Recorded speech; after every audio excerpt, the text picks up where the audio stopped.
First of all, I wish you a very happy Independence Day. I feel great pride to present this speech.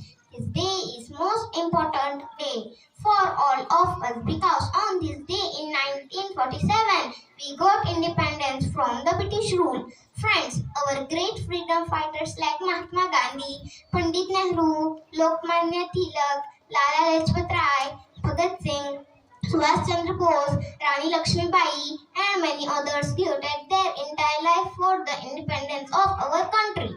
Today we are fortunate that we are born in an independent country and we have our own fundamental rights. Our freedom is priceless and our brave soldiers fight continuously on borders to protect our country.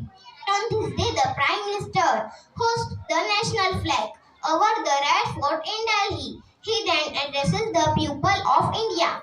The national anthem is sung on this occasion. Medals and honors are awarded to selected people.